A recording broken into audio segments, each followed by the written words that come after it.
Chama cha waandishi wa habari wanawake Tanzania TAMWA kwa kushirikiana na mamlaka ya mawasiliano Tanzania TCRA tunayo furaha kutangaza rasmi kufanyika kwa hafla ya utoaji wa tuzo za wanahabari zinazofahamika kama Samia Kalamu Awards.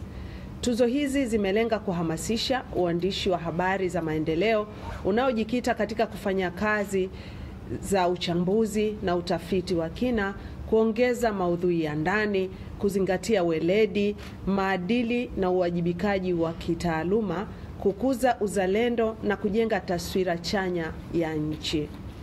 Hafla hiyo ya utoaji wa tuzo inatarajiwa kufanyika Aprili 29 mwaka huu wa 2025 katika ukumbi wa Mabeyo Complex jijini Dodoma. Mgeni rasmi wa tukio hili anatarajiwa kuwa Rais wa Jamhuri ya Muungano wa Tanzania, Mheshimiwa Dr. Samia Suluhu Hassan. Samia Kalamu Awards ni tuzo zinazotokana na mafunzo yaliyotolewa mwaka jana, mwaka wa 2024, kwa lengo la kukuza na kuendeleza uandishi wa habari za maendeleo nchini. Walengwa wa tuzo hizi walikuwa ni waandishi wa habari, wachapishaji wa maudhui ya mitandaoni, maafisa habari, watangazaji wa vyombo vya habari ambao walishiriki kwa kutuma kazi zilizorushwa na kuchapishwa katika vyombo vyao vya habari. Tuzo zimegawanyika katika makundi makuu matatu. Kundi la kwanza linahusisha tuzo maalum za kitaifa ambazo ni pamoja na tuzo za chombo cha habari mahiri kitaifa, tuzo za wanahabari wabobevu, tuzo za afisa habari mahiri wa serikali, tuzo za mwandishi wa habari mahiri wa kitaifa, tuzo ya uandishi wa habari za matumizi ya nishati safi ya kupikia. Kundi la pili linajumuisha tuzo kwa vyombo vya habari ambazo ni tuzo za televisheni, vyombo vya habari vya mtandaoni, redio ya kitaifa, magazeti na redio za kijamii.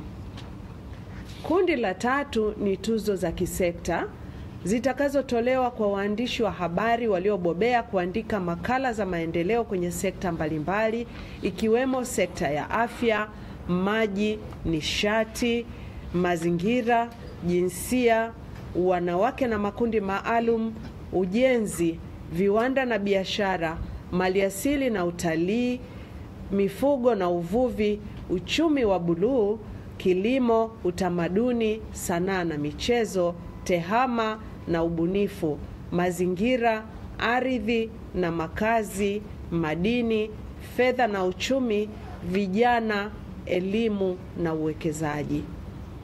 Tukio hilo litarushwa mubashara kupitia vyombo mbalimbali vya televisheni, redio na mitandao ya kijamii ili kuwawezesha wananchi waliowapigia kura waandishi wa habari na vyombo vya habari mbalimbali kufuatilia matokeo na utoaji wa tuzo. Washindi watatunukiwa zawadi mbele ya mgeni rasmi kama ishara ya kuthamini na kutambua mchango wao mkubwa kwa vyombo vya habari katika ustawi wa taifa. TAMWA na TCRA tunatoa wito kwa waandishi wa habari na vyombo vyote vya habari nchini kushiriki kikamilifu katika kuhamasisha hafla hii ya kihistoria